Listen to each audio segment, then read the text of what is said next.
जैसे जैसे आप लोगों के सुनला का टेस्ट बदल गई, वही तरह हम कलाकारन के गौला के तरीका भी बदल चल जाता। लेकिन विराह में इतना चेंजिंग हो गई बा, इतना चेंजिंग हो गई बा कि जब तक कलाकार लोग 4 गो गमछा कमों में बांध के नचिहर नहीं तब लोग विराह के जग पूरे नहीं होता। लेकिन देखें आखिर विराह हमने के पारंपरिक धरोहर बा, जो विराह में हर प्रकार का गीत आप लोगों की सुने के मिली और ज्ञान प्रति बात आप लोगों की सुने के मिली। लेकिन ये दुनिया यही का दीवानी हो चुकी है बाबू। लेकिन हमारे मास्टर गीत के संकेत के बड़ा बढ़िया गीत आप लोगों के सुने के मिलल है कि कोनो दुल्हन अपना सैया के याद करतिया कि छोड़ के चल गईला, चुरैया जैसा उड़ के चल गईला, तोरा बिना हाल का होता। लेकिन हर कोनो लड़की लड़का के प्रेम की शुरुआत हो रहल बा। प्रेम इतना बढ़िया चीज बा कि प्रेम से बढ़िया चीज धरती पर कुछ है नहीं हो। लेकिन अभी जब प्रेम प्रेम जैसे रहे तो आजकल का प्यार का व्यापार हो गई बा। लेकिन ये दो सच्चा प्रेमी प्रेमिका का गीत हो, लड़का लड़की के प्रेम की शुरुआत हो रहल बा। लड़का लड़की से कहे, लड़की लड़का से कह रहल बे, का कहे मास्टर? ये कहे शुरू हो रही है प्रेम कहानी,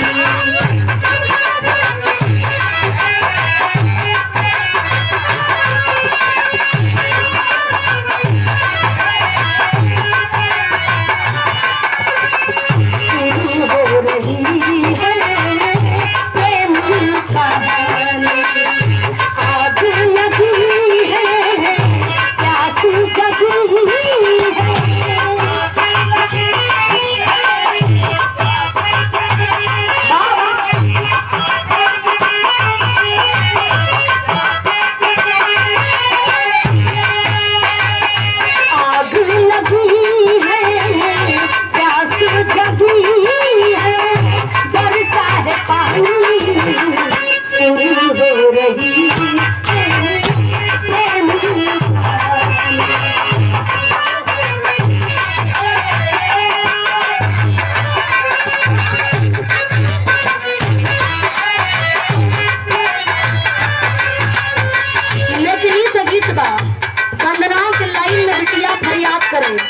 माँ बेड़ा वादनी से कहत लगा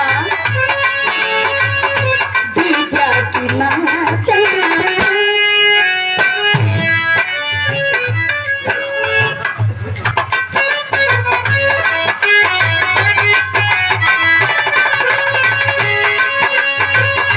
विद्या की माँ चला बीड़न बजा।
शिक्षित बनना बहुत जरूरी है बाबू।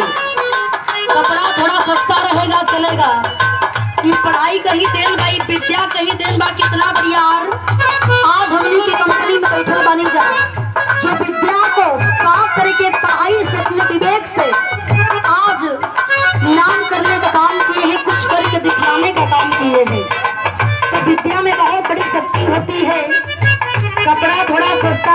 चलेगा, खाना एक नंबर इतना नमक रोटी बात तब हो चली, लेकिन आने वाले भविष्य को संवारना है तो हमें शिक्षित बनना पड़ेगा।